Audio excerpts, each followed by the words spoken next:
Righty. Well, I'm just gonna go ahead and get started because I got some questions. I got some questions. I got a lot of questions.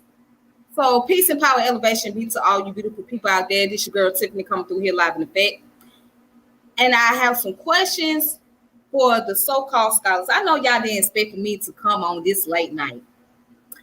I didn't expect for myself to be on this late night either, but and I don't think not too many people gonna tune in and watch, but that's okay. That's okay though, because I gotta get this question out the way. Y'all gonna be watching this later. I can guarantee you that. So this is for the Medu Neter scholars out there, the people that's part of the Seshew Maa team. Um, so I have questions for people like Brother Asar Imhotep and Brother Wudjau. Okay? Because these guys claim to be scholars of Medu Neter. They know about the language, right? But my question is particularly for Mr. Wudjau. Because, see, I seen something. I saw something. I was watching. You was on Smash Rockwell, Brother Jonathan Owens, which I was surprised he got a channel. But, anyways, I have a question for the guys out there. Oh, my goodness. So, Wudjau said appeal to authority? Appeal to authority how? That's what you were telling the other guy. He was appealed to authority when he was interrogating you. Okay. And also, you say Afroasiatic is not in the language family. And what about the phases of the ancient Egyptian language? Oh, there's so many questions that I got to ask. I must ask these questions. And as a matter of fact, I do have sources, okay? I have sources. See, don't think I'm slipping now, because I ain't slipping. Okay? But check this out. I got sources. I got sources. All right, so Mr. Wudjau and all you other Medu Neter scholars out there, sorry, Imhotep, everybody else that's out there. So I have a question. Okay, let's talk about the phases of the ancient Egyptian languages. All right. Have you taught this to your students or people that are paying for your classes about the phases of the ancient Egyptian languages? And if so, let me start with my first source right here, okay? And it's not a Wikipedia source, all right? So I don't want y'all saying that I'm using Wikipedia, okay? But you can find this on Wikipedia as well. But check this out right here. This comes from Near Eastern Languages and Civilization, right? From the University of Chicago. This comes from the University of Chicago. This ain't come from Tiffany's mouth, all right? So it says Ancient Egyptian Language Program. This is what they have at the University of Chicago. Check this out. The ancient Egyptian language is attested in Egypt for over 4,000 years, from the appearance of hieroglyphic writings around 3200 BCE until it was gradually replaced by Arabic after the Arab conquest of Egypt in 641 CE. Ancient Egyptian is considered to be a branch of the Afroasiatic language. But you guys say that that's not an appropriate term. It's not Afro-Asiatic language. Then what is it? But let's continue. It's considered to be a branch of the Afro-Asiatic language family, meaning that ancient Egyptian has similarities to the Akkadian, Arabic, and Hebrew. And it's quite different from Indo-European languages like English, French, and German. 5 stages of the ancient Egyptian language are recognized: Old Egyptian, Middle Egyptian, Late Egyptian, Demonic, and Coptic. All right. It said these were written in at least 4 different scripts: Hieroglyphs, Hieratic, Demonic, and Coptic.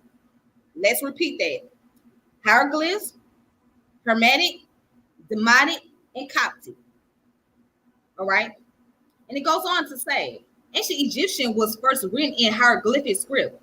which famously utilized signs that look like people, animals, and natural and man-made objects, but actually represent the consonantial and semi-vowel phenomena, groups of phenomena and classifiers. The earliest texts written in hieroglyphs from around 3200 BCE to 2600 BCE consist of names, labels, and short accounts without much grammar. The first state of ancient Egyptian with recognizable grammar is Old Egyptian, which was primarily used during the Old Kingdom from around 2600 BCE to 2100 BCE. Old Egyptian was written in hieroglyph and is best known from the funerary text inscribed inside a royal burial chambers in pyramids and known as pyramid texts, and the autobiography inscribed in private tombs. Okay, this come from their website. This ain't come from Tiffany. So the second stage of the ancient Egyptian is Middle Egyptian, which replaced Old Egyptian during the Middle Kingdom from around 21 BCE to 1500 BCE, probably as a result of changes in the spoken language. Middle Egyptian was written in both hieroglyphs and hieratic, a script that utilized simplified cursive versions of hieroglyphic signs, adapted to be written easily and quickly with ink and brush on papyrus or ostraka. All right. Hieroglyphs tended to be used for inscription on monuments like royal decrees and stelae, simple inscription, autobiographies, and tombs, and even the funerary text on coffins known as the coffin text. Hieratic tended to be used for letters, legal documents, accounts, and literary texts written on papyri and ostraka. All right. Now, let me just say this for the record before I continue. I ain't no expert in no Medu Neter language. I don't speak Medu Neter, okay? I'm not expert in this, but I just know how to go and find information, okay? All right, and as you can see, this is legitimate information here. So again, I'm not a Medu Neter expert. I don't speak Medu Neter. I don't know the Medu Neter language, but I just have a lot of questions centered around the concept of those who claim to be expert and claim to be scholars or linguists of the language. Well, what about these other languages? Do you explain where these languages come from and what's the origin of them? Do you explain why they were used during these time periods? And what period are you speaking of? What dynasty period? These are legitimate questions that I have to ask. All right. And everybody should ask these questions. Even those who taking classes and spending money, right? They should be asking these type of questions. They should be asking these questions. So I'm just wondering, I'm just curious for myself. Okay. And if I'm wrong, I'm sorry. But I think it's time to ask some questions. I'm sorry. But let's continue. Okay. So according to this, the second stage of Middle Egyptian language, right? Going back, it says which replaced the Old Egyptian during the Middle Kingdom around 2100 BCE and 1500 BCE, right? It was written in both hieroglyph and hieratic, a script that utilized simplified and cursive version of hieroglyphic signs adapted to be written and quickly with ink and brush on papyrus or ostraka. So hieroglyphs tend to be used for inscription on monuments like royal decrees and stelae, simple inscription, autobiographies, and tombs, and even the funerary text on coffins known as coffin text. Hieratic tended to be used for letters, legal documents, accounts, and literary texts written on papyrus and ostraka. All right, now with that being said, if you teach Middle Egyptian language, right? Do you know what they were saying as far as the legal documents and accounts is concerned? Can you be able to translate that as far as what the ancient Egyptian was trying to convey? I just want to know. I'm just curious. All right.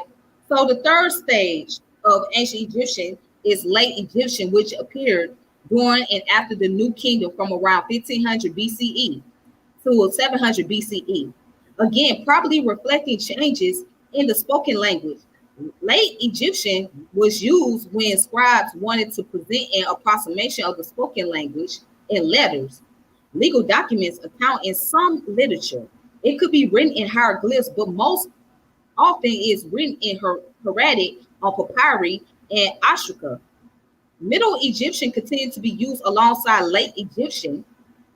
However, for religious texts like the Book of the Dead, historical inscription, and even some literary texts, either because they had become canonical or because they emulated the style and prestige of the canonical text. All right, that's the third stage. And here's the fourth stage. The fourth stage of ancient Egyptian is Demotic, which replaced late Egyptian during the South Persian, Semitic, and Roman periods from around 700 BCE to 400 CE.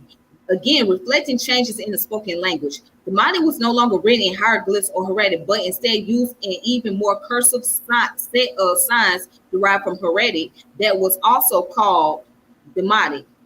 Initially, Demotic was only used for letters, legal documents, and accounts, but in the Ptolemaic and Roman periods, it was also used for literary, historical, and religious texts, restricting the use of Middle Egyptian hieroglyphs and hieratic to some traditional religious texts and to temple inscription.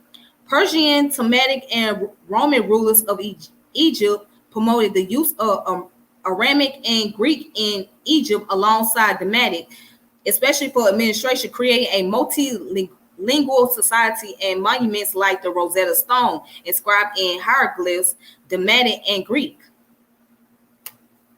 All right, that's the fourth stage. Now, here's the fifth stage right here.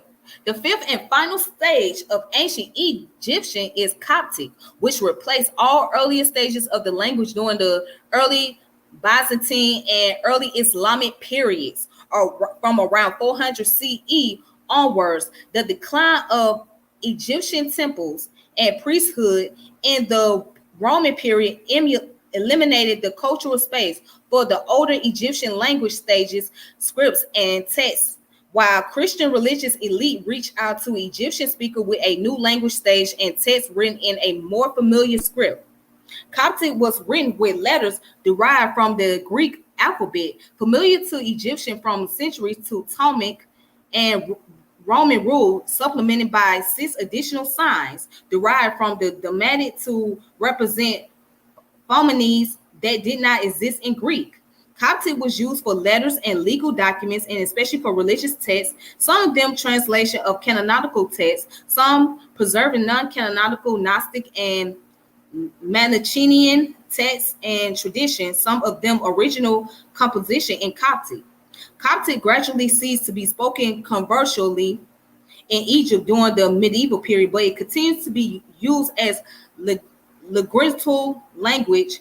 Knowledge of Coptic as well as the Rosetta Stone was key to the modern decipherment of the older Egyptian language stages and scripts. So, the final stage of this language, of the ancient Egyptian language, is Coptic. So the question becomes, why do you guys not speak on Coptic? I mean, y'all speak on Medu Neter, but why not speak on Coptic? Why not go there? Because Coptic is the modern language that's still around.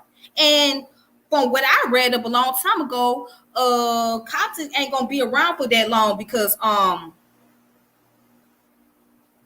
the reason why it's not gonna be around for that long, because again, it's only used in religious texts. It's not a spoken language. It's not an official language anymore. The official language that is spoken in Egypt is Arabic, what they call Egyptian Arabic.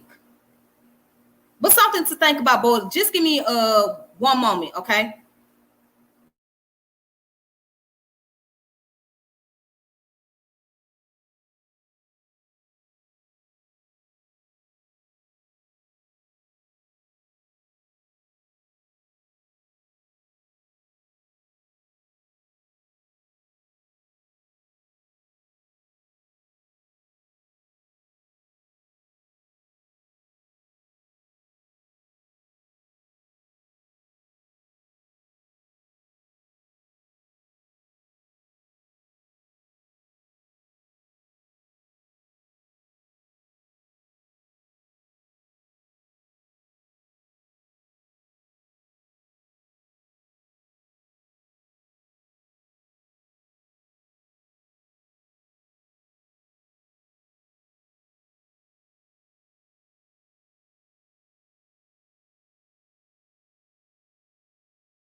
All right, you guys, I'll be back. Just give me one moment, please. I'm sorry.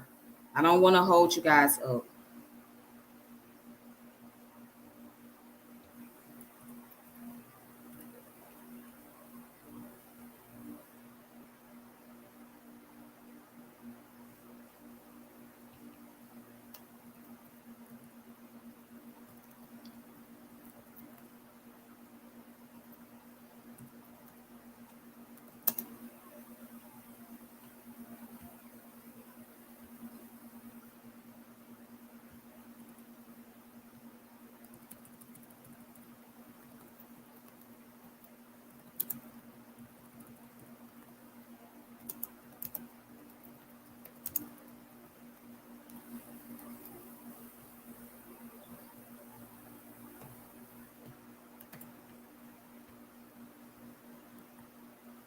Just give me one moment, you guys. Bear with me. Bear with me.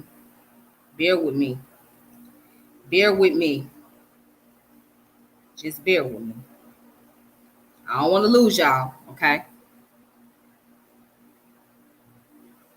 I'm still here. Okay, so I'm sorry about that. I had to step away for a few moments, but I had to do something. I just had to do something, okay? So y'all forgive me. All right, there we go. Now, let's get back to what I was reading.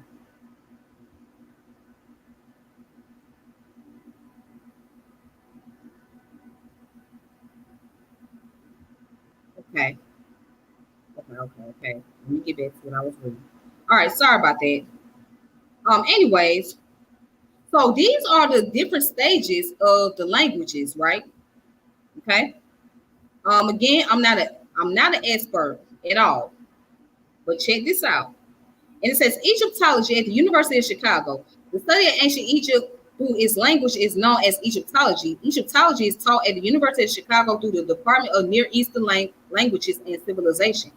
Okay, offers formal instruction in all of the stages of the ancient Egyptian language and associated scripts mentioned above. For those with no prior experience, the first year of instruction starts with Middle Egyptian, the classical stage of the language, and with the hieroglyphic script primarily used for monumental inscription. The second year of instruction introduced the more conversive Heretic script used for literary, administrative, and personal texts, and Old Egyptian or Late Egyptian. Advanced students are taught Ptolemaic hieroglyphs, in which many new hieroglyphic signs had come into use, as well as Demotic and Coptic. Oh, okay. I see why many people don't talk about Coptic, because for those of you that started on the Middle Egyptian language, I guess that you're not as advanced enough to get into the Coptic and Demotic language. Okay, I understand. Makes sense. Anyways, it says in addition to language courses, students of ancient Egyptian are also expected to take courses in ancient Egyptian history and culture and Egyptian archaeology. Courses may also be offered on specific cultural topics such as Egyptian thought and literature, Egyptian religion, women in ancient Egypt, epigraphy, Dera al Medina, the temple of Medinet Habu, etc. All right, so I don't have to go any further down, but these are the teachers here. Okay. And I know some of y'all out there talking about, oh, yeah, you pointing to the white folks. Oh, you pointing to those white people over here. Well, why you gonna go over there to the white folks? Oh, but I'm gonna show you something. But a lot of your Medu Neter teachers, right? They learn from white people. They took some white people information, right? Greensburg, Joseph Greensburg. Well, I mean, although he wasn't considered white technically, he was Jewish, but they was reading on his work. And if you want to talk about Sheikh Anta Diop and Theophile Banga, they read on the work of Europeans people and wrote books about it. So, I mean, come on. So if your argument is that, oh, them people is white, well, how you think that these people learned about Medu Neter? How you think they learned about studying about Medu Neter? And where you think they teachers learned it from? I'm just asking questions, okay? All right, so let's continue on to the next one. Okay? To the next source. See now,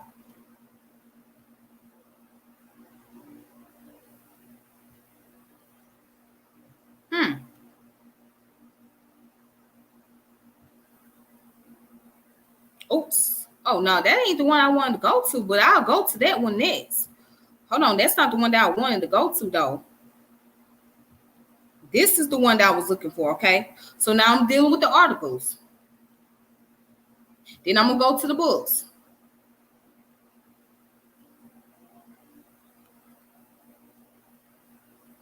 Okay.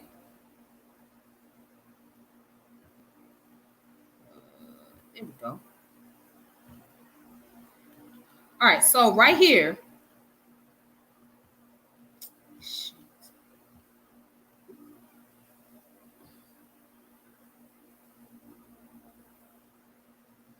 Hold on. I just lost it. Hold on. Okay, there we go.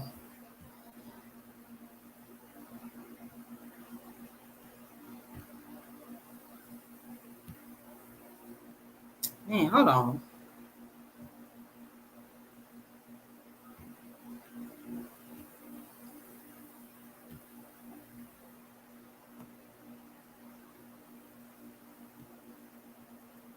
Okay. Okay. Sorry about that.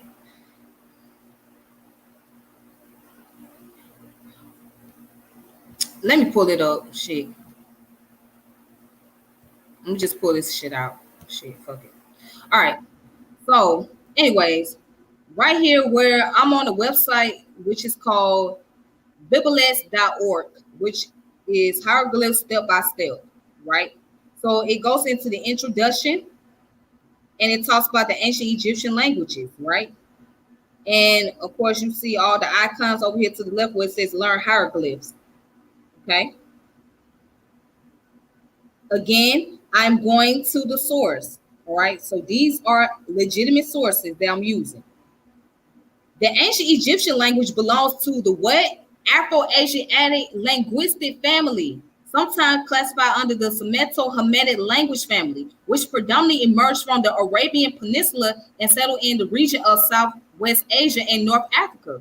It certainly has a strong connection with one of those two groups, the Semitic languages, and its distinguished structures, nominal sentences, and guttural sounds like Arabic, Amharic, Armenian, and Hebrew. Uh-oh. And what it says? The ancient Egyptian hieroglyphs date back to 3400 BCE when it first appeared on memorial palettes and ivory tags. During that long period of the ancient Egyptian language, many changes occurred, prompting researchers to divide it into 5 main phases. Once again, Old Egyptian, where it says this applied to the oldest phase in the language history. Although the language first appeared about 3400 BCE. And what it says, early writings were just expression of names and short writings. So it is possible for us to say that the Old Egyptian actually began 2600 BCE with the beginning of the Old Kingdom and continue on until 2100 BCE. Famous pyramid texts were inscribed according to the grammar and alphabet of this phase. And this one says what? Middle Egyptian.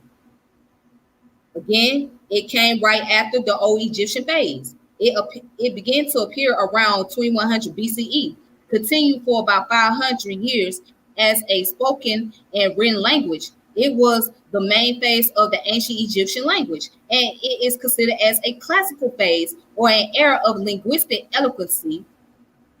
And it is the phase in which the language reached the peak of its development with its most magnificent literary work. Okay, so as this phase, Middle Egyptian represents the most completed phase the ancient Egyptian language reached. It became the most suitable phase to start with when studying the ancient Egyptian language. And it says what? Late Egyptian. This phase might have started to replace Middle phase as a language for speaking and writing at the 1600 BCE. although it appears in writings before 1600 BCE, but did not fully appear until 1300 BCE and remained in use until 600 BCE. This phase appeared in trade documents and letters from the Ramses period, in which was evident the presence of foreign vocabulary in the ancient Egyptian language. It is noticeable that the development of the different phases of ancient Egyptian language all differ from the early phase of the ancient Egyptian writing, at least in grammar. Okay, it says the demonic phase, right? This phase developed from the late Egyptian. It begins to appear in the 8th century BCE and remain in use until the 5th century CE. And what it says, Coptic phase. This is the last phase of ancient Egyptian language that is directly after the Demonic phase. Coptic appeared in the 3rd century BCE and remained a spoken language for the Egyptian over 1,000 years. But someone told me that Coptic is not part of the ancient Egyptian language. That's what I was told. They said Coptic is not part of the Egyptian language. Well, I just read it to you. I just read it from both sources. But it's not part of the Egyptian language, huh? That was what told to me, that these languages, that the Coptic language is not part of the ancient Egyptian language. So how do you prove that to be not true? How do you prove that the Coptic language is not part of the ancient Egyptian language? Let me go ahead and continue, okay? Because I got some more stuff on here. Now, if you want to look it up in Wikipedia, Wikipedia say the same thing for those of you that are Wikipedia heads. There you go.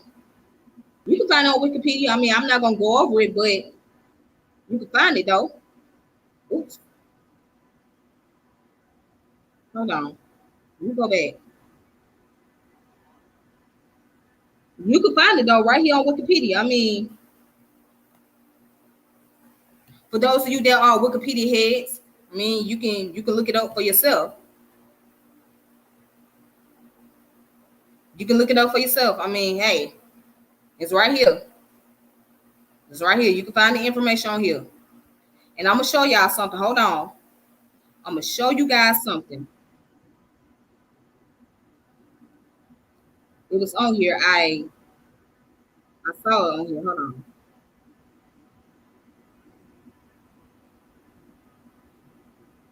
Because again, you ain't got to take my word for it. What it says?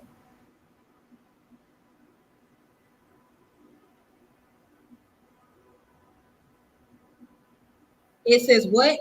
Under history, the Egyptian language is conventionally grouped into 6 major chronological divisions. Now it says 6. Okay. So let's see what the 6 is. Archaic Egyptian. All right. Instead of Old Egyptian, it says Archaic Egyptian. Okay. The reconstruction language of the early Dynasty period. Old Egyptian, the language of the Old Kingdom, right? The Middle Egyptian, the language of the Middle Kingdom to early New Kingdom, and continuing on as a language into the 4th century. The late Egyptian, Demetic, and then goes into Coptic. Okay. Again, you don't have to take Tiffany's word for it. This is something that is right here available. All right.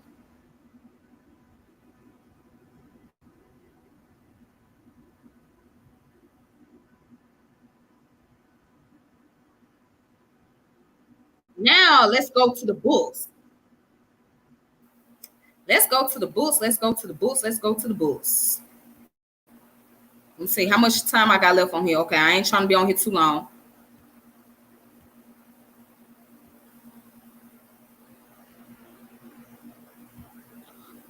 So right here,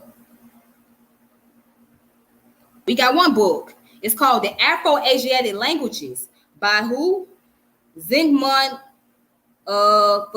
Fajinger.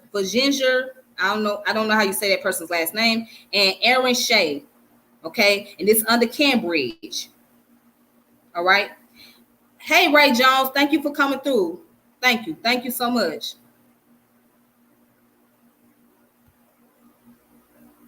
All right, so let me show you. Let's go under the introduction. Let's look at the copyright. It came out in 2012, correct? All right, so now let's go under the introduction. What this book say? It said the goal of the present work. So Afroasiatic is the fourth largest linguistic phylum in the world, with about 375 living languages spoken by some 300 million speakers. In the view of the contributors to this volume, this number may well be an overstimulation, right? Or overestimation, excuse me. For the chatted family alone, analog estimates over 190 languages, while most linguists working in the area estimate the number to between 140 and 160 languages. The difference boils down to the decision regarding what is a language and what is a dialect. Okay? Given the absence of clear-cut criteria for this distinction, we leave the question of the actual number of languages open. All right, so once again, you see that word Afroasiatic. Afroasiatic. Afroasiatic languages. You see that word again. And what it says, the Afroasiatic languages are an important object of study, not only because of their widespread usage, but also because of their great typological diversity. It has been claimed that the Chadic family alone is more typologically diverse than the entire Indo-European language family.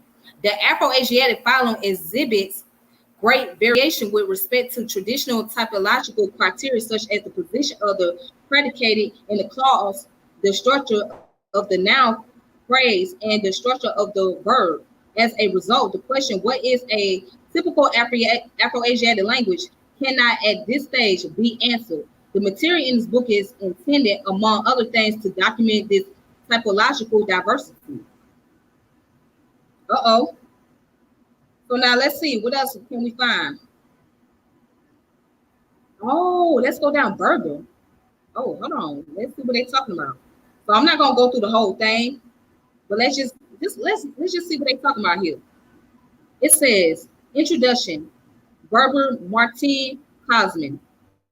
Berber languages are spoken in North Africa in a discontinuous region stretching from the Atlantic Ocean in the west to the Siwat oasis in Egypt in the east, and from the Mediterranean in the north to the Burkina Faso in the south. The languages are quite similar to one another, and many Berberologists prefer to consider Berber one language with many dialects. This seems to be exaggerated, as linguist variation inside Berber is roughly comparable to that found inside the Germanic or the Romance language families. Okay, the following list contains the best known Berber languages variants. So you got Mauritania, and you got the Morocco, Algeria, Tanzania, Libya, Egypt, and Tariq. All right. So I'm not going to go any further into that, but I just want to show that part. Oh, let's see. Ancient Egyptian and Coptic. Now, this is the part that I want to talk about. All right. So what it says, the ancient Egyptian and Coptic. Ancient Egyptian in its latest historical stage. Coptic represent a separate branch of the Afroasiatic language family, also called the Hamato-Semitic. Within Afroasiatic, Egyptian shows the closest relation to Semitic and Berber. The productive history of Egyptian, which spans from 3000 BCE to AD 1300, divides into two main stages, characterized by a major change from synthetic to analytic patterns into the nominal syntax in the verbal system. Okay, and further into three different phases, which affects mainly the spheres of graphematics.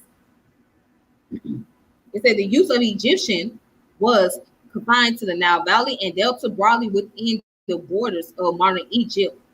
At certain times, the Egyptian dominion exceeded these natural borders, and Egyptian was used as the language of the Egyptian-based ruling elite in the occupied territories such as Nubia or the southern Levant. However, the language never established itself there as a stable communication system, although it seems to have left language contact traces in some of the areas. All right, so again, as you can see, what they talk about, the early Egyptian is the language of all written texts from 3000 to 1300 BC, surviving in formal religious texts until the 3rd century AD. In main phases are as follows, and I'm just going to pull it up. And what you see, Old Egyptian, Middle Egyptian, traditional Egyptian, right, which they call the late Egyptian. Oh, excuse me. And it says later Egyptian. And what do you see here? Grammatic and Coptic. And what they say about Coptic, the language of Christian Egypt, written in a variety of Greek alphabets with the addition of systematic signs to indicate Egyptian phonemes absent from Greek. As a spoken and also a written language, Coptic was superseded by Arabic from the 9th century onward, but it survives to the present time as a liturgical language of the Christian Church of Egypt. And in a few linguistic traces, it left in spoken Egyptian Arabic. Okay? Again, these are the phases. But let somebody say Coptic is not a part of the ancient Egyptian language. This is what somebody told me. Okay. Well, if it's not a part of the ancient Egyptian language, then you got to prove me wrong. All right. But why is it that your Medu Neter teacher don't tell you about the phases of these languages? Why they don't tell you enough about these languages? Why they don't tell you about this? Huh? And why they don't tell you what they was used for? Huh?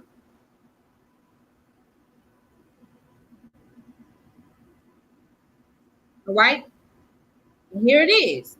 And what it says about Egyptian, Middle Egyptian was the language of classical Egyptian literature, which consists of ritual texts, for example, the coffin text inscribed on the sarcophagi, or is it, yes, sarcophagi, sarcophagi of the administrative elite, wisdom texts that convey the educational and professional expectation of contemporary Egyptian society. For example, the instruction of the Bazar Hotel, right? And then what it goes on to say, let's go down. And it says the most famous specimen of this genre being the tale of Senuhi, hymns and poetical texts with religious content written in praise of a god or the king. Besides literary texts, administrative documents, for example, the Kahun papyri and historical records comprise the Middle Egyptian corpus. All right, and this is coming from the book of the Afro-Asiatic languages. And as you can see, I'm not appealing to authority. All right. So I heard Wudjau was telling a gentleman that they was appealing to authority. But wait a minute now, how do you get to say that? Because Mr. Wudjau, you have appealed to authority yourself. You have. In the book that you written, you have appealed to authority. All right. But see right here, this book is called the Afro-Asiatic Languages. All right.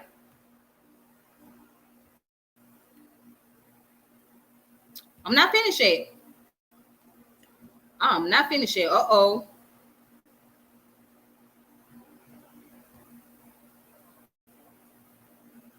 Okay. Because I got more. I got more to come. All right. So here's another book. And if you guys want me to, I can give you some information. I can show it to y'all. This book right here is dealing with the catalog of the Madids in the Brooklyn Museum. Oh, hey. By George R. Hughes with contribution by Brian P. Munns and Steve Bizon. Uh-oh.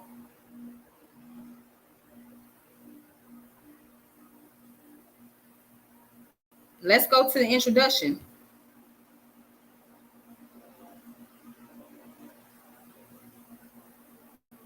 Well, you know what? Bump that. Let's go down. Let's scroll down. All right, that's the preface. That's the foreword. These are the abbreviation. Oh, these are the list of references. Okay.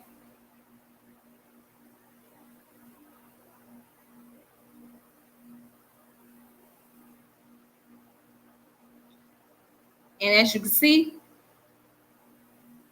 it says inscribed stone, right?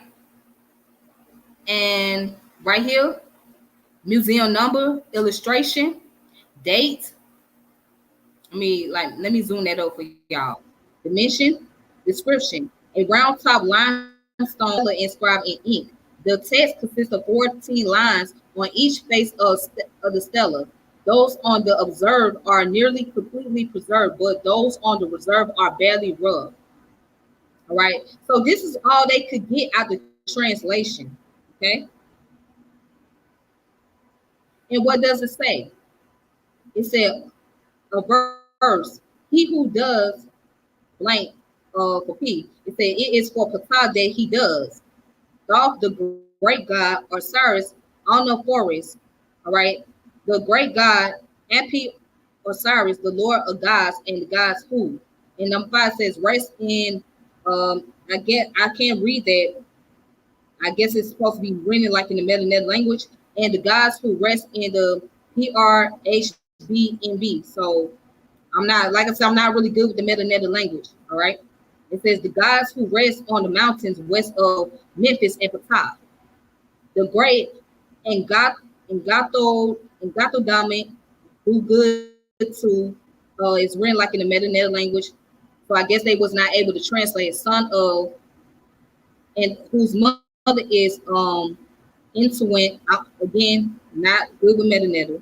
Number 8, who has had the shrine made in the, again, it's not translated, for the prince, who calls, and then got a question mark right here, that he rests in it.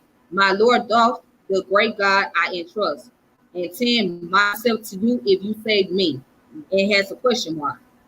So you see, all right, and again, this comes from the book about the catalog of demonic text. Okay, the demonic text. All right, so and this was in Brooklyn Museum. And let's see what is the copyright.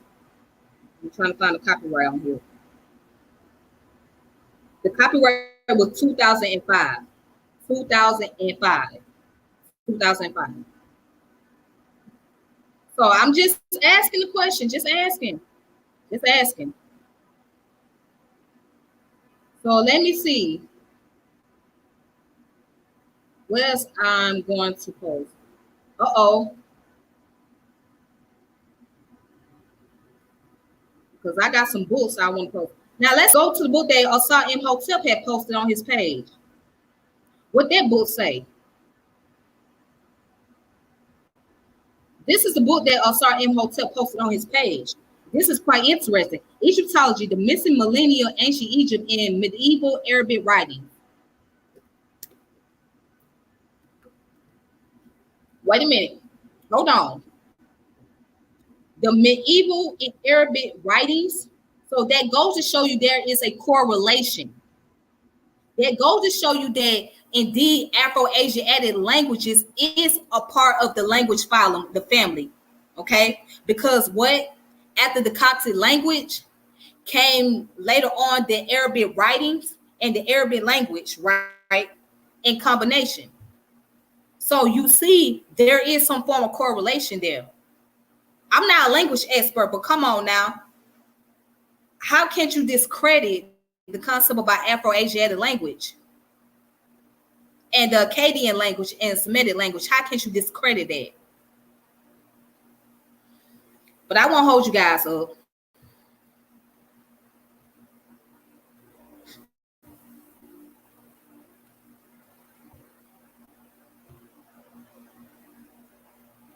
All right, so hold on. As you can see, there's the introduction, the making of an interpretable Arabica of ancient Egypt, treasure hunting, medieval Arab archaeological methods and description, medieval Arabs attempt to decipher ancient Egyptian script, medieval Arabic concept of ancient Egyptian religion, Egyptian mummification and burial practices in medieval Arabic sources, Egyptian science and medieval Arabic sources, Egyptian kinship and state administration, and the conclusion.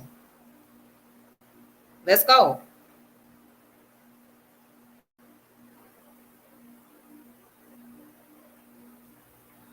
Okay, so let's look at the introduction. What the introduction say? The missing link in Egyptology. The discipline we call Egyptology, the study of Egyptian archaeology, is held to be a product of modern Western scholarship. It is also claimed that it was only when Jean-Francois Champollion and his European successor succeeded in deciphering Egyptian hieroglyphs and reading texts that Egyptology was born. Those concerned with the source for the study of ancient Egypt usually list them in this order. Ancient Egyptian sources, basically the remains of the material culture, contemporary Near Eastern sources, and later classical sources, Renaissance sources from the 15th century onwards, and modern Egyptology excavation and studies. Okay. All right, so let's go back, and who is the author? Okasha El Daily. Okasha El Daily. Okay.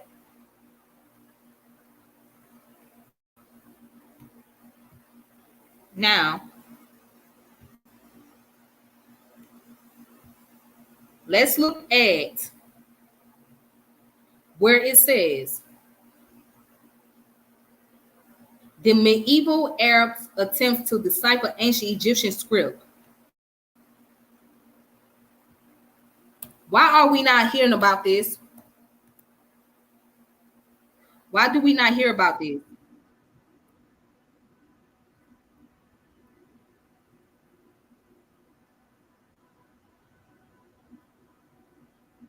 Let's go down.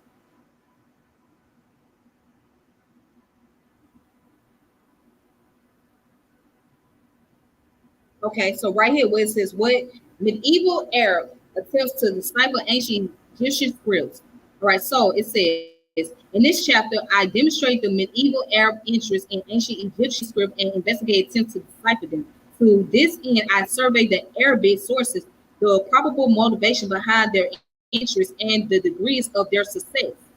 All right, nowhere in recently published Egyptological literature do we see any recognition or investigation of the contribution made by medieval Arabic scholars to the decipherment of Egyptian scripts. Yet these contributions were recognized long ago by European scholars in the field of Arabic studies. In 1806, the Orientalist Joseph von Hammer published in London the full Arabic text and English translation of an incomplete copy of Ibn Washalah book on deciphering ancient scripts.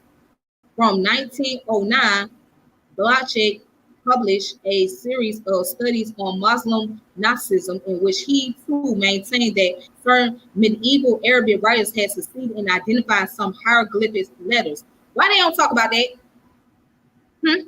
Why don't talk about how the Arabs tried to make an attempt to decipher the hieroglyphic script before the Europeans did? Why you don't hear about that? Why you don't hear about that?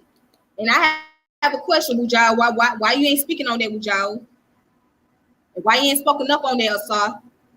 Why y'all not speaking on how the Arabs made the attempt to try to decipher the language of Medu Neter before the Europeans? Why we don't hear about it? Let me continue. Okay.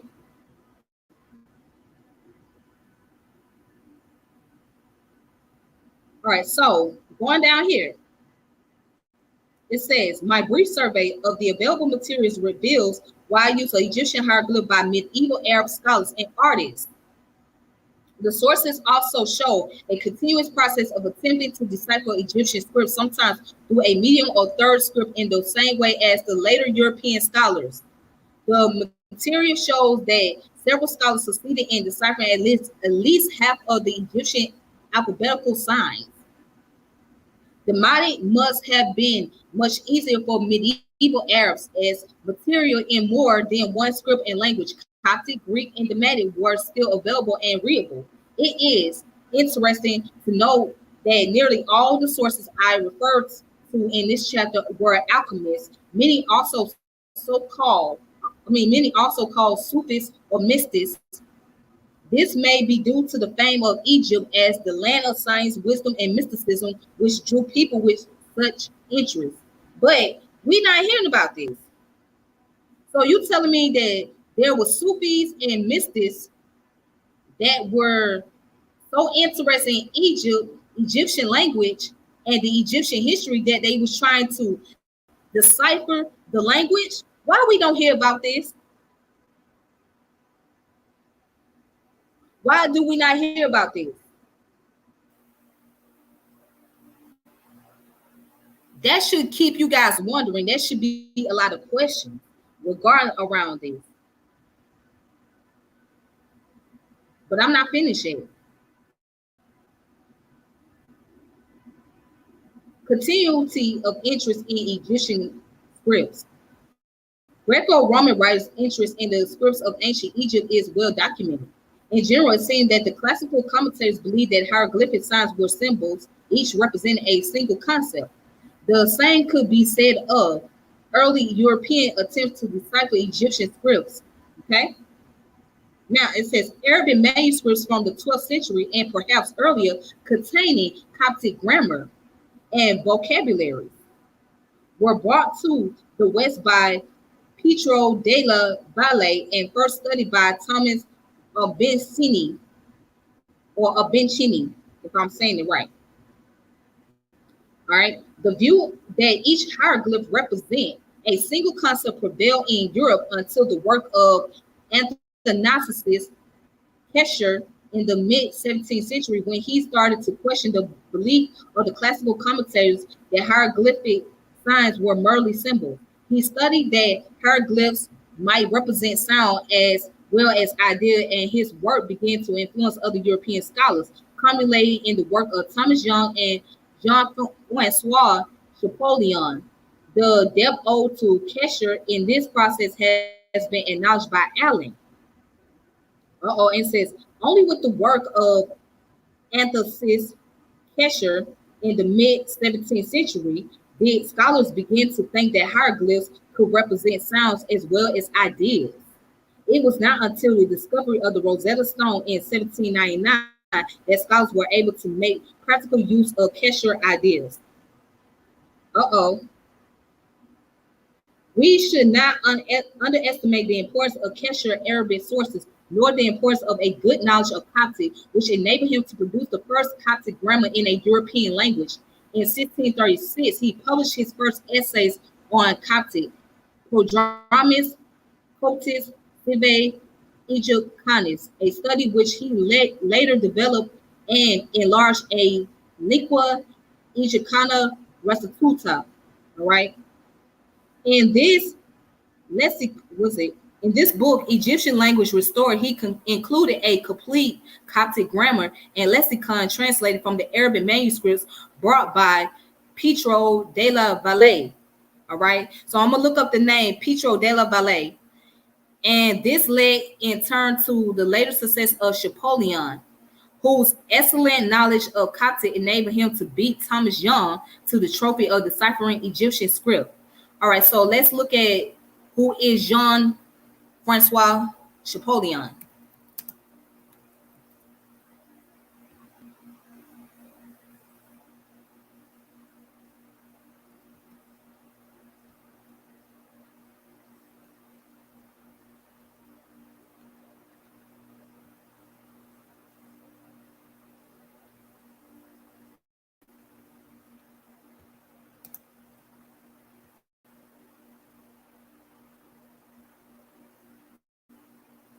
All right, so ladies and gentlemen, I would like to present to you this guy right here.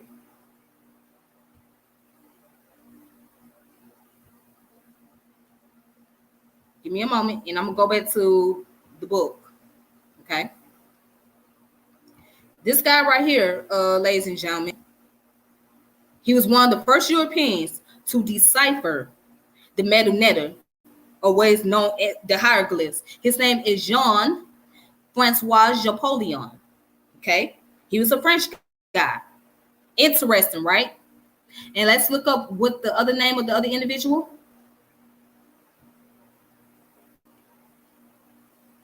Thomas Jean. Let's look up who Thomas Jean was.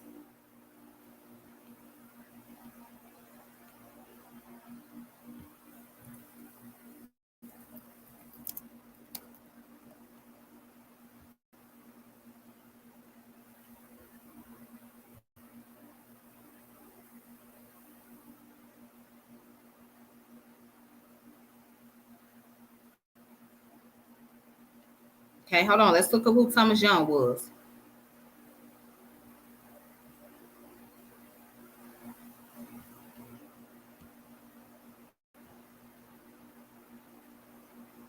This is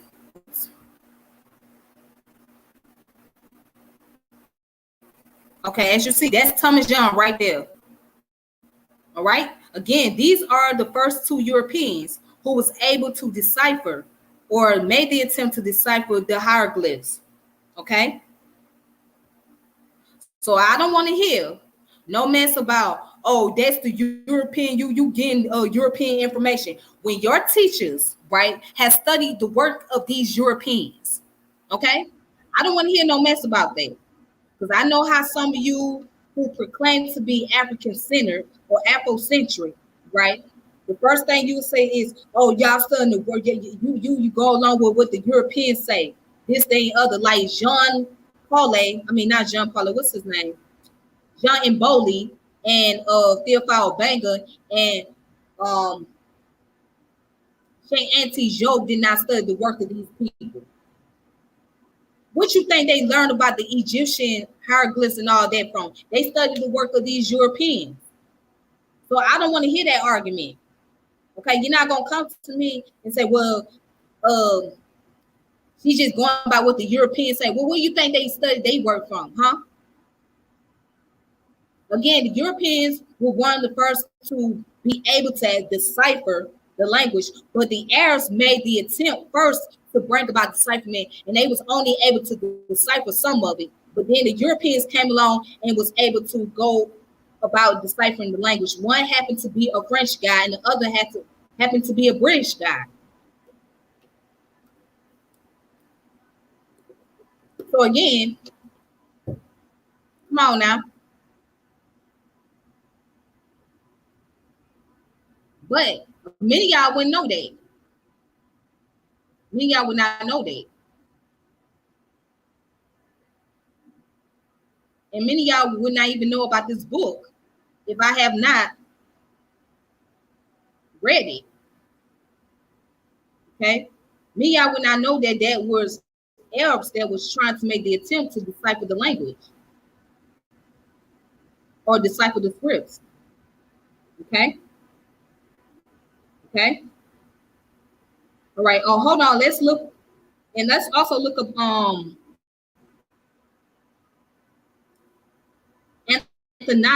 Anthony's picture. Let's look at Anthony's picture. Okay. I forgot to mention him.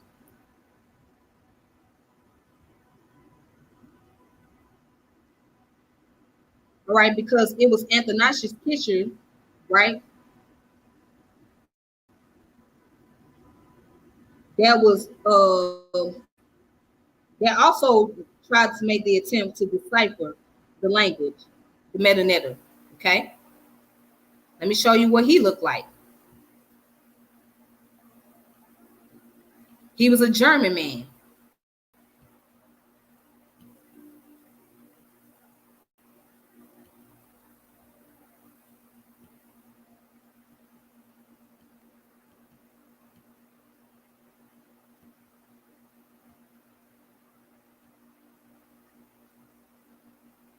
All right.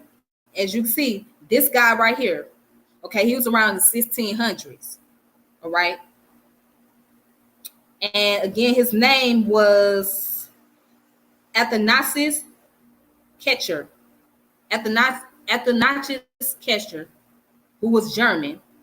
Okay. He was another one that made the attempt to decipher the Medu Neter, or the hieroglyphs, rather.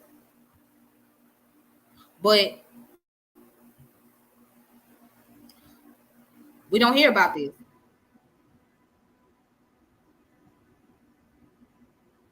We don't hear about it.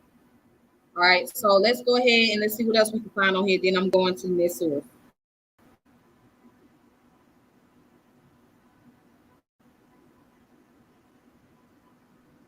Okay, check this out. It says in his vast work of some 2,000 large pages, the Opus Egyptiacus Kitcher quotes over 40 different Arabic sources on subjects as varied as religion, monuments, including obelisks and monuments, in addition to Egyptian script.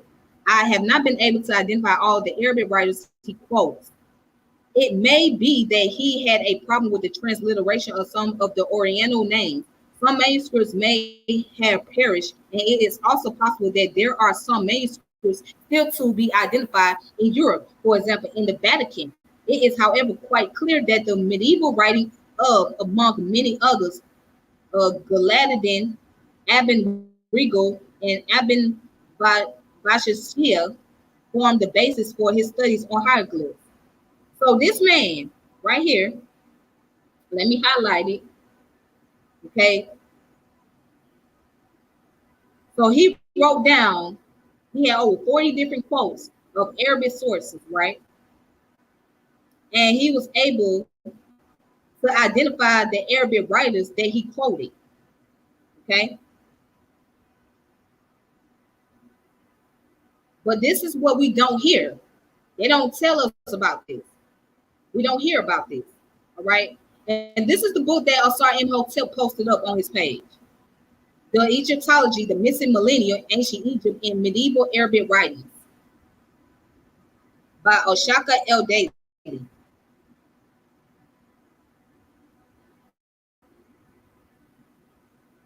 All right, y'all. So now let's get down to the good part.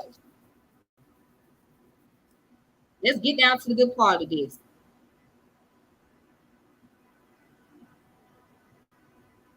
Uh-oh. Let's get down to the good part. Ah! Aha! Ha ha ha ha ha ha ha ha ha. This is the work that Wudjau used in his book. He used this man's work, okay? So anytime you guys read Wudjau book, you will see this man's stuff quoted in his book, okay? So it's very ironic to me that Wudjau would say that somebody's appealing to authority, but when he wrote his book about the Medu Neter language, he used a lot of this man's source. He used James P. Allen's source. But you talking about somebody appealing to authority when you use a lot of James P. Allen's sources in your book. Now, is that not appealing to authority? Please make it make sense. Is that not appealing to authority? How can't you say somebody's appealing to authority when you use a lot of this man's work in your book?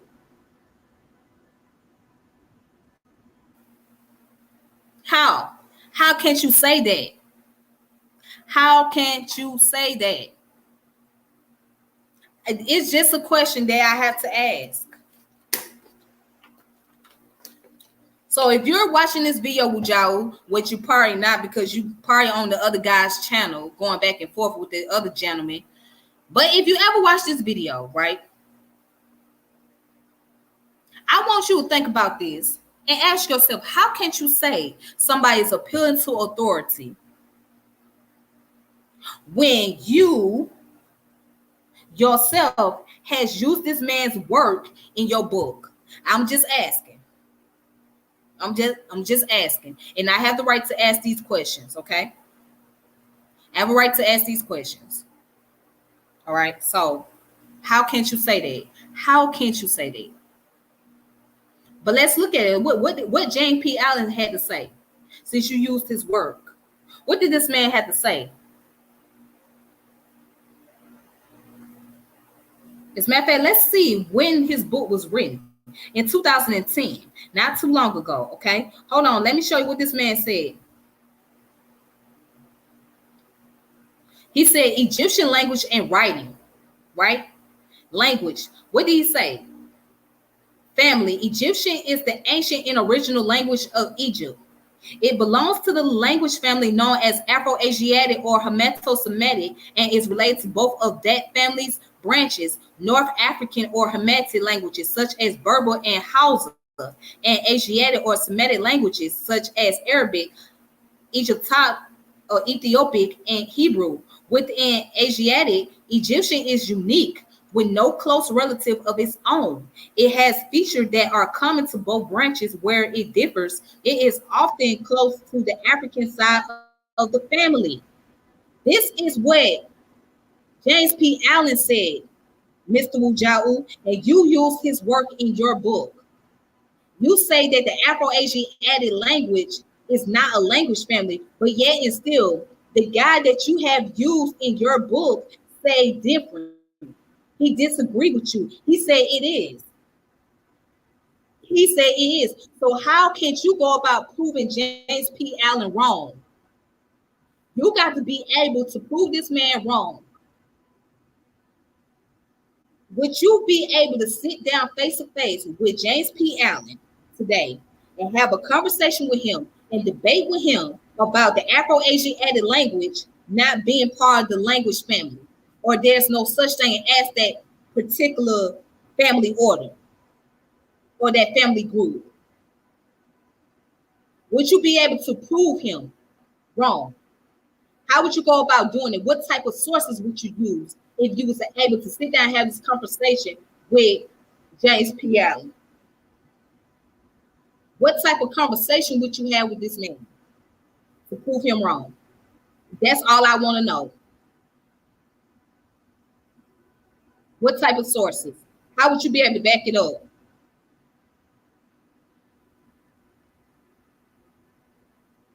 But anyways, this is what he said.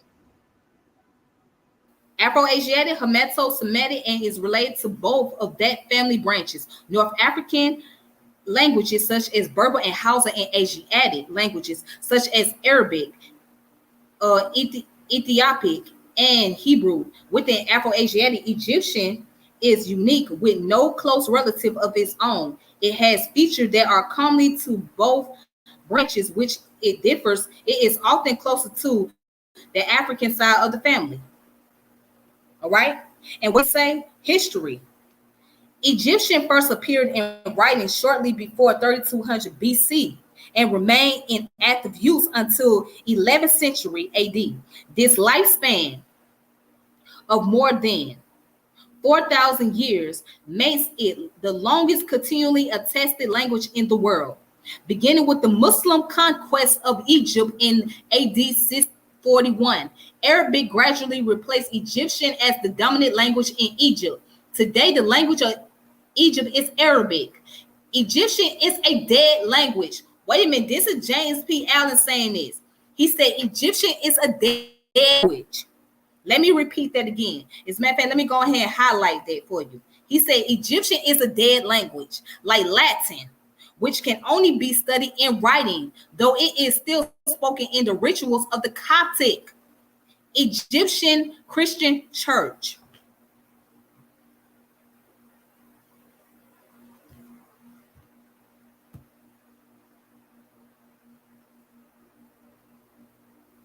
This is James P. Allen, Wudjau. You used his work. This is what he said. But you know he said that. Come on now. You know he said that. You used his work in your book. You reference his sources in your book. Come on, bro. And then, oh, what did he say? Wait a minute. Scholars classify its history into five major phases. And there we go again. Old Egyptian, Middle Egyptian, Late Egyptian, Demotic, and Coptic. Okay? I ain't even got to go there. I ain't even got to repeat myself anymore because it'll be redundant to do so. But going to show you the correlation. Okay? And what else he said? Dialects. Besides these chronological changes, Egyptian also had several dialects. These regional differences in speech and writing are best attested in Coptic, which had five major dialects. They cannot be detected in the writing of earlier phases of Egyptian, but they undoubtedly existed then as well. A letter from about 1200 BC complains that a correspondence language is as incomprehensible as that of a northern Egyptian speaking within Egyptian from the south. The southern dialect known as Sadiq was the classical form of Coptic. The northern one, called Baharic, is the dialect used in Coptic church services today. Now, why we don't hear about this, Mr. Wudjau? Why we don't hear about this, huh? Why we don't hear about Sadiq and the Coptic church? And for those of you who don't know James P. Allen, I'm going to post him up. Hold on. What's up, brother Griot? How you doing? What's up, Gullah? How you doing, brother? I hope everything going well with you. Thank you for coming through.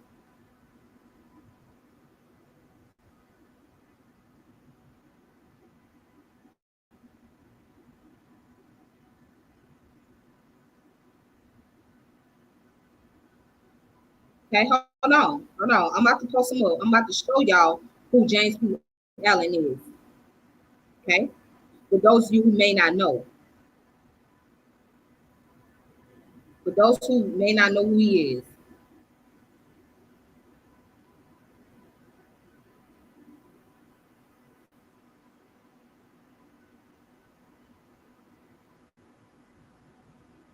Oh yeah. Because now it's time to ask questions. You got to ask questions.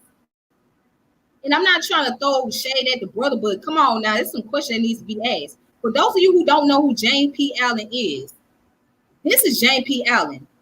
This is where Wudjau got his. This is the person that wrote the book that I'm currently reading, right? About the Middle Egyptian language. That's where Wudjau got his information from. This guy right here. Okay. So the next time I hear about European this, European that, whoopty whoop, and you take it from the European source or whatever, you go along with this European narrative, you better go back and read Wudjau's book, okay? So next time y'all talk about European narrative, go read Wudjau's book and see the name James P. Allen. Go back and read Wudjau's book and see where he got his references from. And if you want to know what's ironic, Wudjau sent this to me a long time ago in my inbox, okay? He sent this book to me a long time ago. All right? So next time I hear about the European narrative, you better go back and read Wudjau's book. All right. You better go back and look at Team Asar's video where they did information about Wudjau's book in comparison to James P. Allen. All right. So if y'all want to talk that European narrative, maybe, just maybe, you might want to tell Wudjau, or you might want to tell the rest of them don't be using the sources from the Europeans. Or don't use sources from people that have studied the work of the Europeans, okay? That they need to come up with their own sources, come up with their own way of giving about interpretation to the ancient Egyptian language. That's all I'm saying. That's all I'm saying, though. Come on, because at this point, it's time to ask questions, right? You got to start questioning these people. And you got to start questioning their credibility, their credentials. Where are your credentials at? Where is your credibility? Have you ever sat down with an actual Egyptologist and had a debate with them? Have you actually showed your work to the actual Egyptologist? If you did, what was their response? What did they say to you? Huh? What did they say to you? Let me go ahead and put this on right here. Put this on right here. See.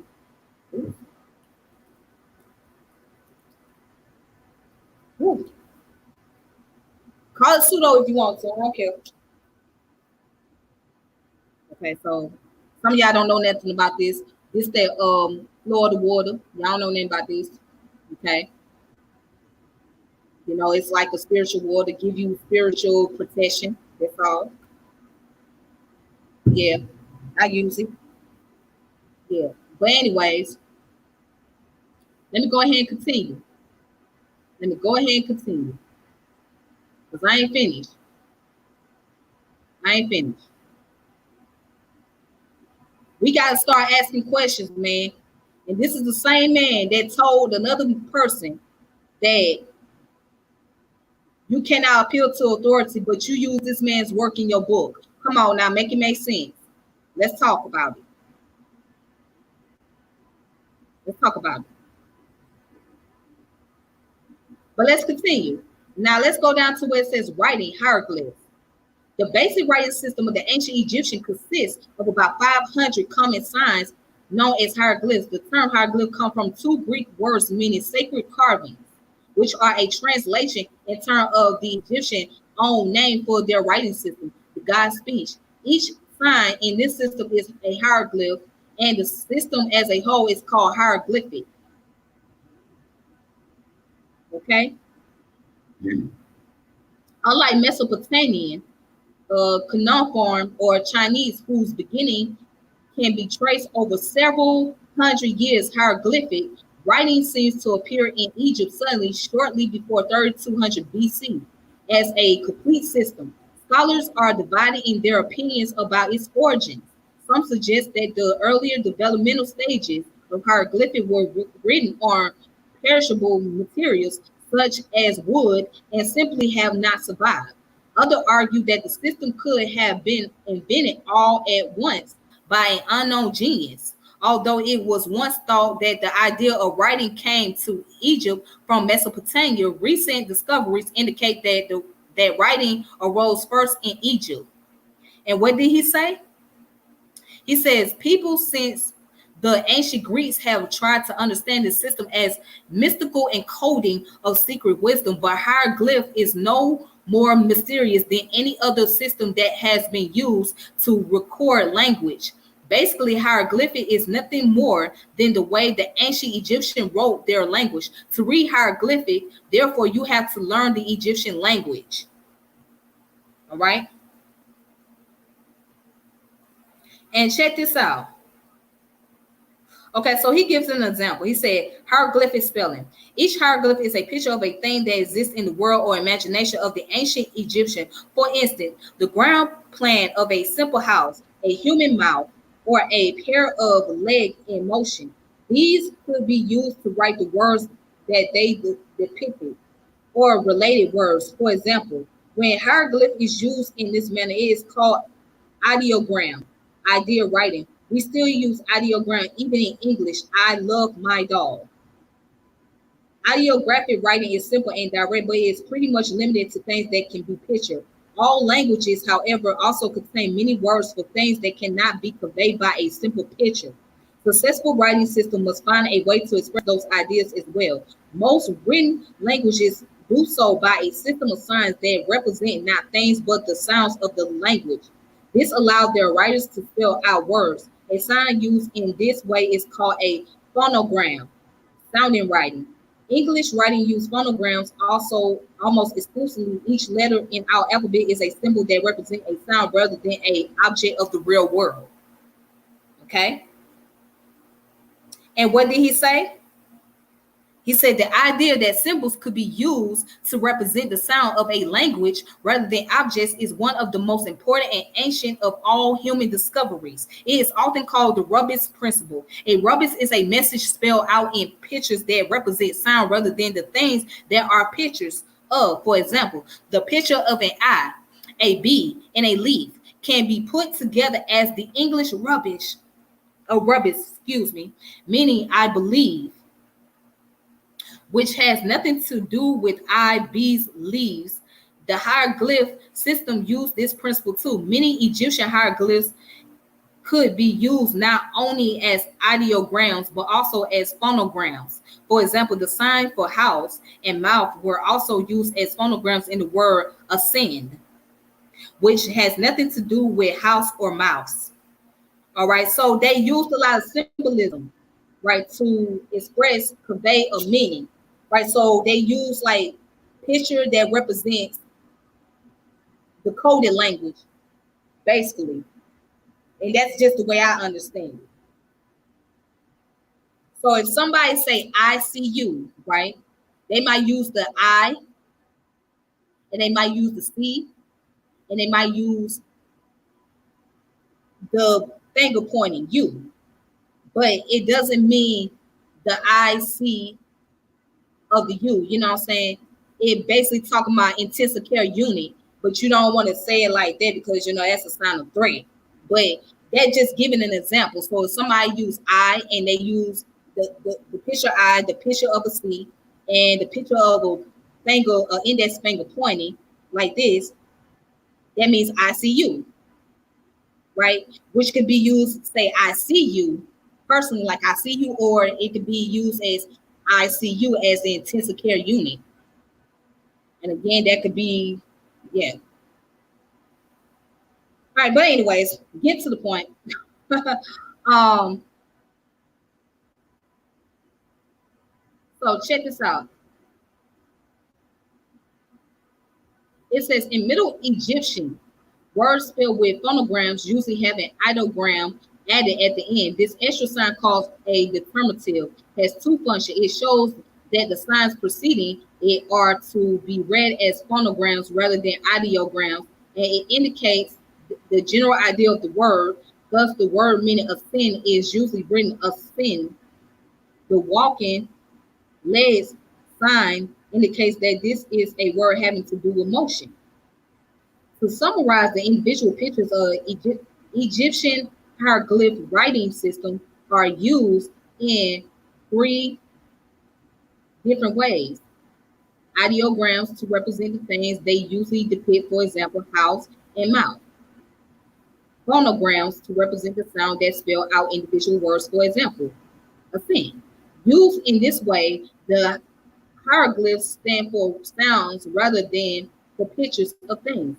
As determinatives to show the sign preceding are meant as phonograms to indicate the general idea of the word, for example, the walking leg in a scene.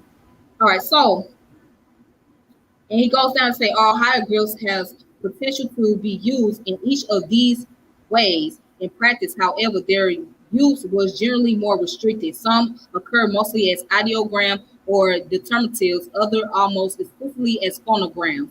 The house sign is one of the few hieroglyphs that was regularly used in all three functions as an ideogram meaning house, as a phonogram with the value PR, as a determinative after words denoting buildings. Uh-oh. Okay. And so this come from his book. This has come from James P. Allen book, the same book that Wudjau used in his book about the Seshew Medu Neter. I think that's the name of the book, Seshew Medu Neter. Let me look up the book of Wudjau.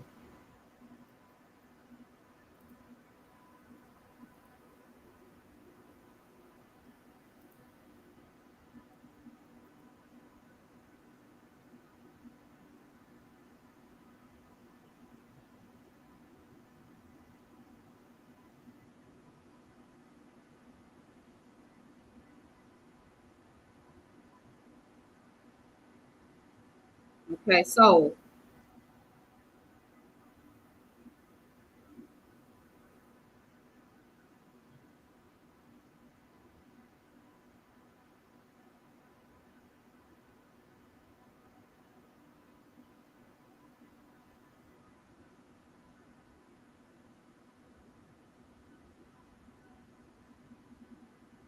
okay, so this is the book.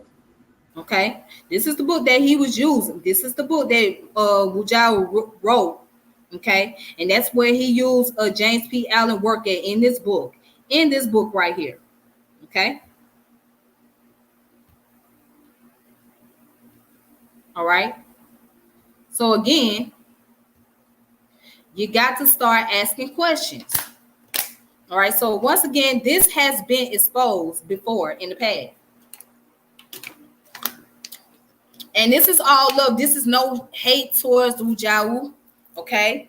I do like Wudjau. I think Wudjau is a good person. But come on now, we gotta ask some question about your credential, man. Because you trying to throw shades, bruh. You was trying to throw shades. So now it's time to sit back and ask questions. It's time to ask some serious questions, bruh. Come on now. And this ain't, let me put this on the record, Wudjau, before you think that it's Team Osiris behind this or etc. Okay, this is coming from Tiffany. This is me independently doing my own thing. Okay, this is independent. I am independently doing me. All right, I'm not part of no research team. I'm not part of no groups. I'm not part of nothing. This is me. All right, and I'm just sitting back because I'm using observation and I'm just listening to you as you communicate with someone else, and I'm asking myself, well, dang, how he gonna say that? So now it's time to ask some serious questions. All right, this is coming from me independently. Independently, what you see is me, all me, doing this. All right. Nobody is hovering over my shoulder. Nobody is programming nothing into my head. Nobody is doing this. Nobody's doing it. This is Tiffany. All right. This is me by myself. Okay. So if you want to deal with somebody and you want to deal with anything regard to what I was saying, you come to me. Okay. You can still reach out to me. You can still reach out to me on Facebook. It's no problem. If you want me to come on your little platform and with the questions that I have no problem doing it. I don't have no problem. I have no problem. Same with Asar. If you want me to come on your little platform and with the questions that I certainly have no problem doing so. I have no problem. We can set up a day. We can set up a time. I can bring the sources with me and I can ask the questions to you in front of y'all faces, okay? Because you know I ain't got nothing to hide. I ain't got to bite my tongue. I will ask y'all some questions, okay? I would do this on my own. Yeah, so some of y'all might think, well, Tiffany, you taking a big step right here because you trying to get up in there and trying to challenge those guys, and you know you taking a big step. You taking a major risk. Well, guess what? I'll take that major risk. I'll take that risk. Okay, if it's worth, I'll take a risk. All right, so I will make time to take this type of risk. Okay, because it's all about questioning the credential. We got to ask about your credential. Are you truly a linguist as you claim to be? So if y'all want me to come over there to the platform and ask some questions, I have no problem doing so. I don't mind. I don't mind. I don't mind. I don't mind. Okay. So if I take that major risk, oh well, I took a risk. And if I lose, then hey, it's just a loss. Hey, whatever, you know what I'm saying? But it's not so much of a debating type of thing, but it's more so of me just basically getting a point across. So if y'all take it as, oh, she done lost, she didn't gain no victory, okay, you can take it like that. Because I don't mind doing it. I don't mind doing it. Leave that. All right, so I have another one.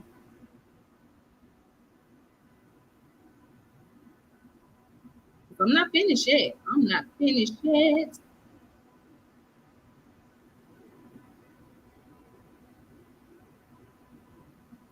Okay, so this one is called the Ancient Pyramid Test.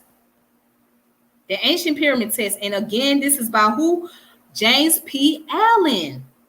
Let's see what he say about the Ancient Pyramid Test. Uh-oh.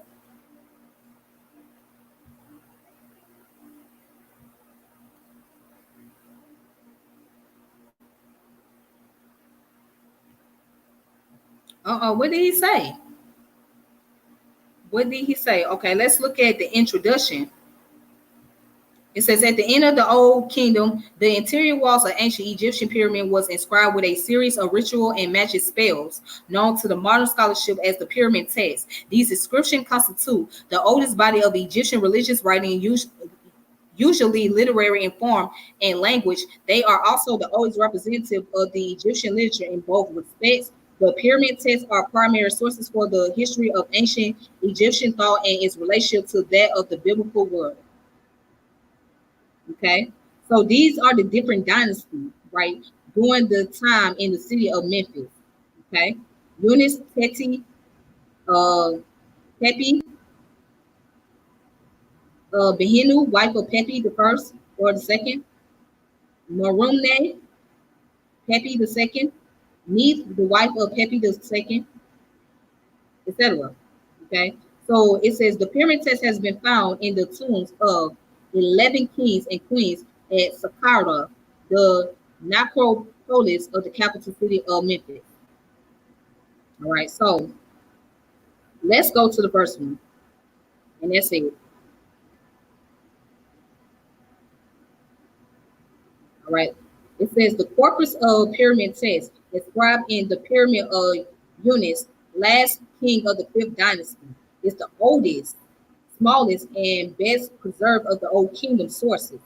It was also the first to be discovered and published in modern times, and its texts have received more scholarly attention than those of other sources.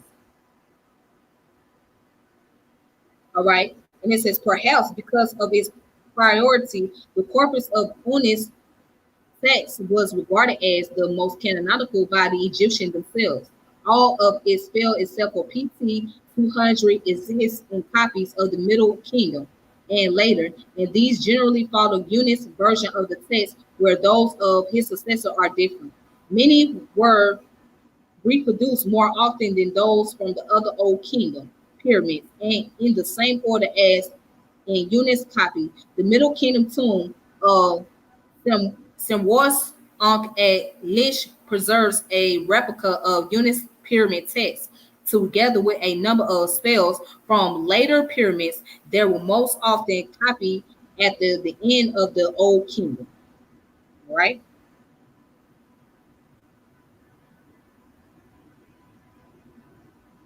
All right, then. So this deals with the pyramid text. Okay. So what you will see is the funerary text. In this case, that's what they basically speaking on the funerary text of all these kings and the queens that passed on during the time of ancient Egypt. Right, but this come from James P. Allen. This come from James P. Allen. And this is second edition, Joe. And then here's another guy, because I remember you sent this to me as well, Brother Wudjau.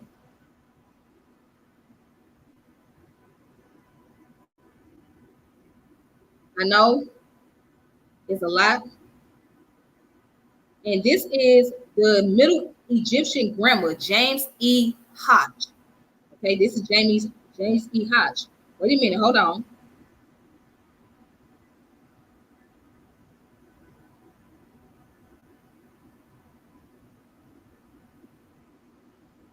Okay, so let's go to page 316. When this book was written, hold on. Let's look at the copyright. It was written in 1997 in Toronto, 1997.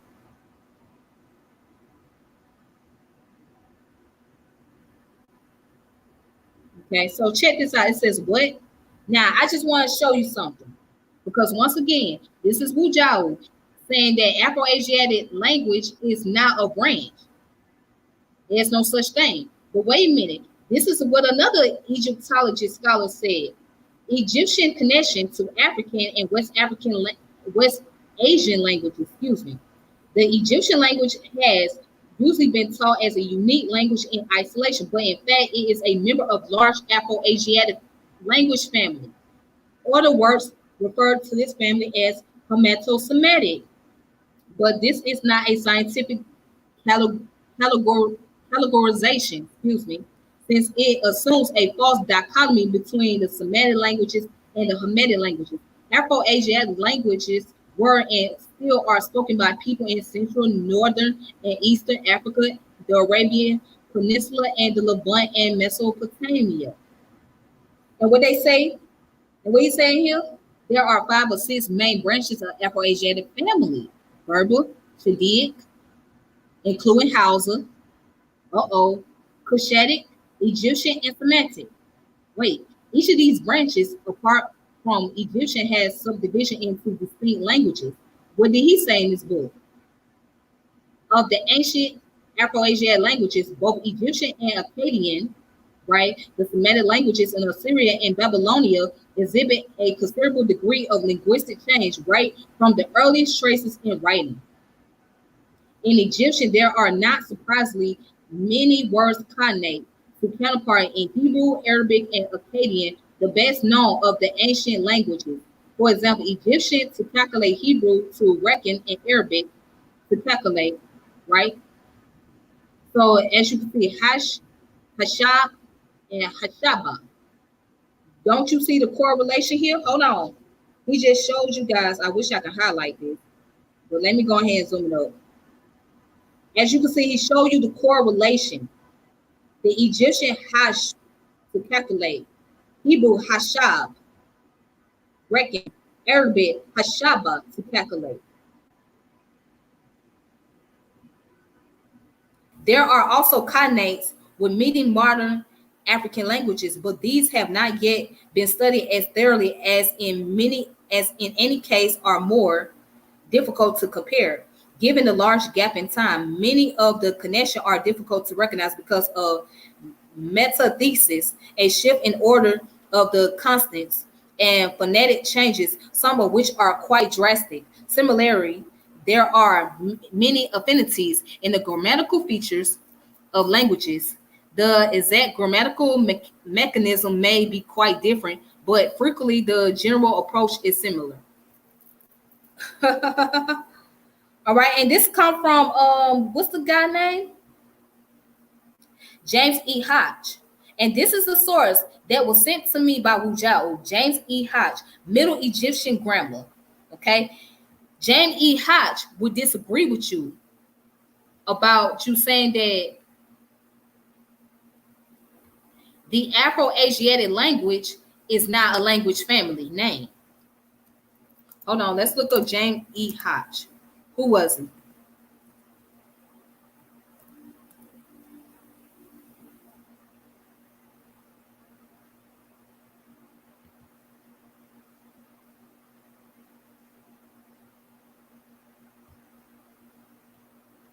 Hold on, wait a minute. I'm not finna. Hold up, hold up.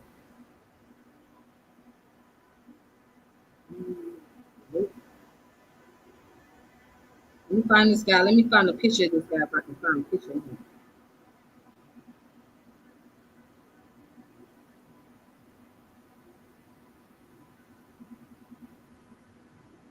Okay, so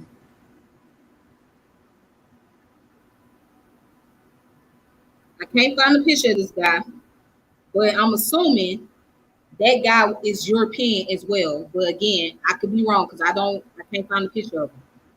Right? Let's see what else I want to look up for y'all.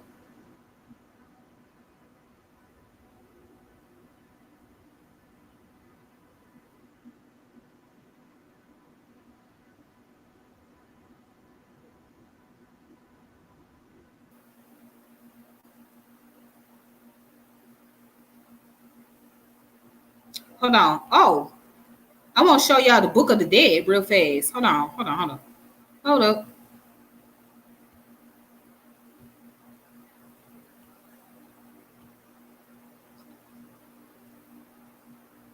So why it's loading up? Okay, so it's loaded up, right?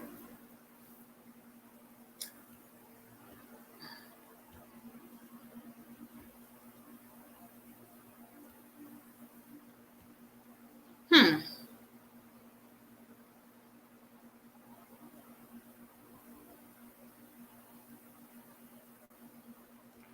Oh boy. Oh. Mhm.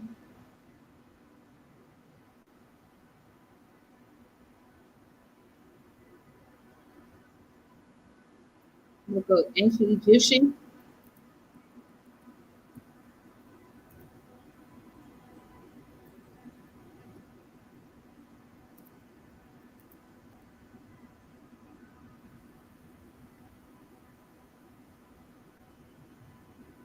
Okay. And what's the guy's name? What's the name?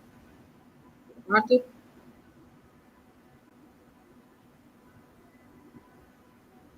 Let me show you. Wallace.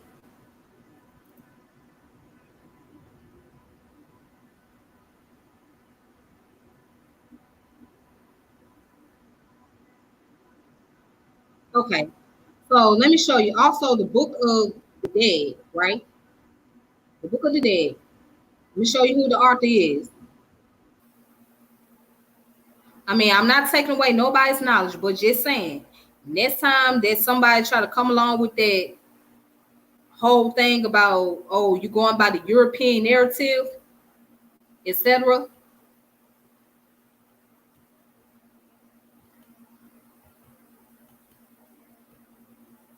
Remember this. This is the guy that wrote the Book of the Dead, ladies and gentlemen. His name is Wallace Budge. Okay. His name is Sir Ernest Alfred Thompson Wallace Budge. Okay, this is the guy that wrote the Book of the Dead.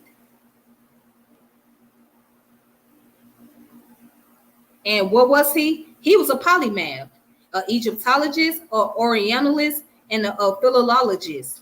Okay. Okay. All right.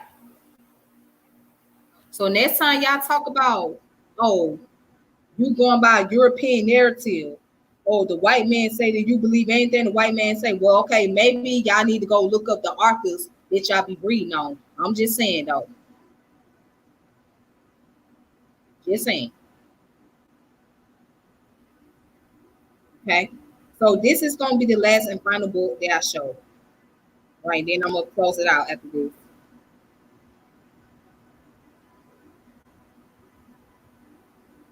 All right. So the ancient Egyptian Book of the Dead by E.A. Wallace Budge and Imphinanis Wilson. Okay, who is Imphinanis Wilson? Let's look who is that?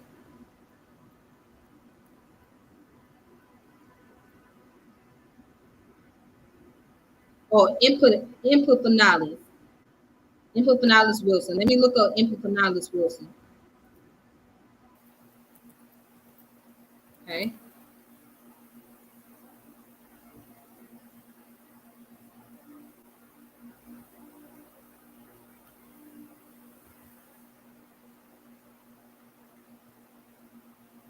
So obviously there is no book on him, but I mean there's no picture of him. Okay.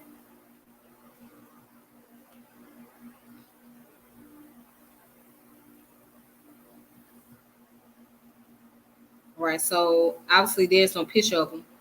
However, um, these two guys were European descent. Both of these guys, obviously, okay, and they wrote the ancient Egyptian Book of the Dead. The ancient Egyptian Book of the Dead. Oh boy.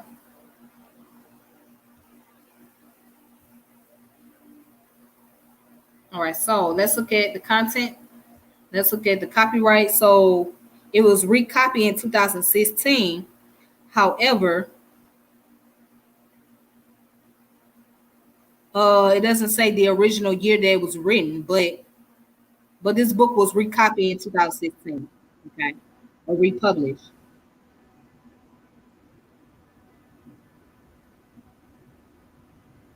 So it says the Book of the Dead is blamed.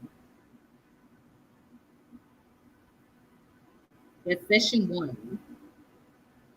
Mhm.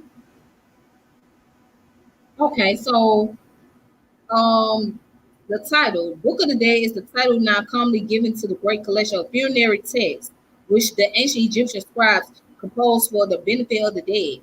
Okay, these consist of spells and incantation, hymns, and litanies, magical formulae, and names, words of power, and prayers, and they are found cut or painted on walls of pyramids and tombs, and painted on coffins and sarcophagi, sarcophagi, and rolls of papyri.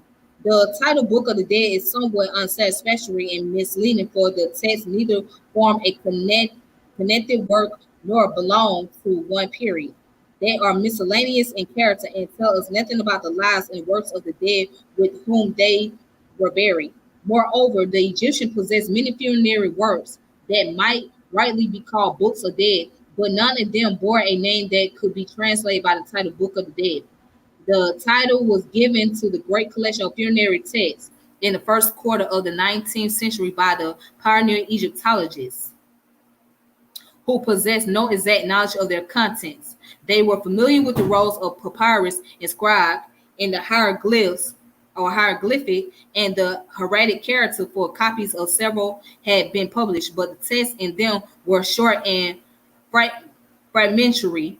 The publication of the facsimile of the papyrus of the Peta Amen Nefsi Tuti by M. Cadet in 1805 made a long hieroglyphic text and numerous color vignette available for study, and the French Egyptologists describe it as a copy of the Rudel Funerary of the ancient Egyptian. All right. So among this was Champollion de Jean or Lejeune, but later on his return from Egypt, he and other called it Le Livre des Morts, the Book of the Dead. Da Torbont. These titles are merely translated of the name given by the Egyptian tomb robbers to every roll of inscribed papyrus which they found with mummies, namely Kitab el-Mayet, Book of the Dead Man, or Kitab el-Mayetum, Book of the Dead plural. These men knew nothing of the content of such a roll, and they meant to say was that it was a book, a dead man's book, and that it was found in his coffin with him. Oh, that's interesting. That's deep. So right here, the ancient Egyptian Book of the Dead. Okay.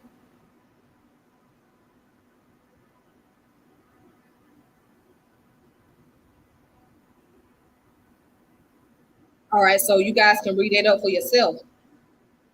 Look that up. So again, I'm going to share all the title of the books before I close it out.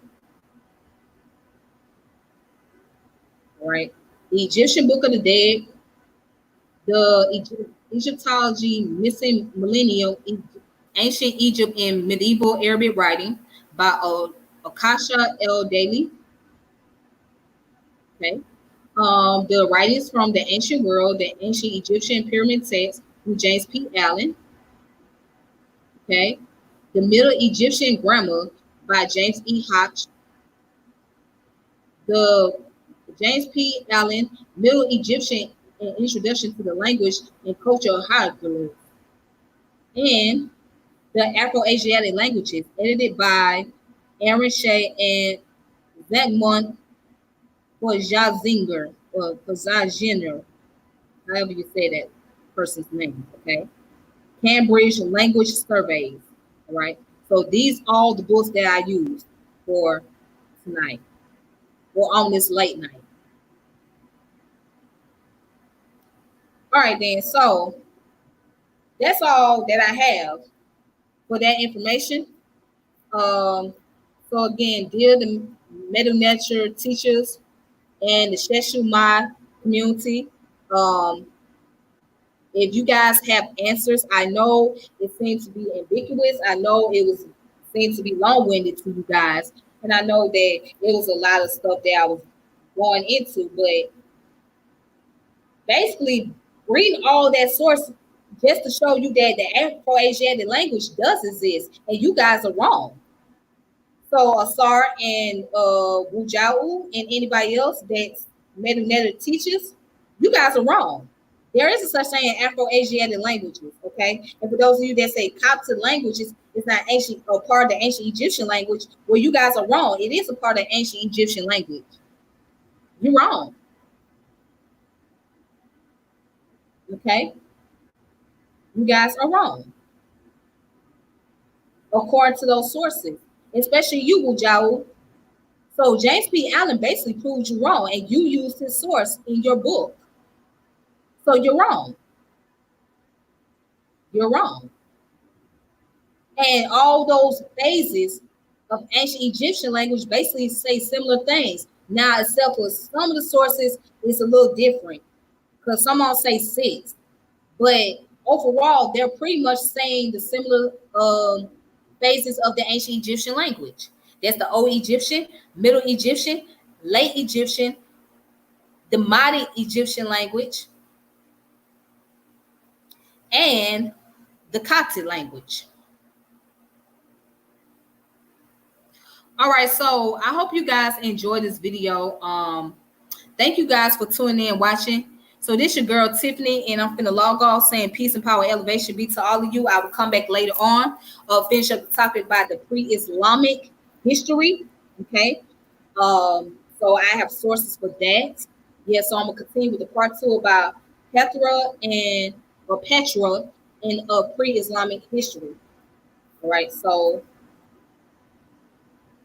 be on the lookout for that, and make sure you subscribe and hit the notification bell and share the channel, like the channel, and all that great stuff. Until then, y'all take it easy on yourself, and please be safe. Peace and power elevation. Thank you so much for watching. Deuces. All right.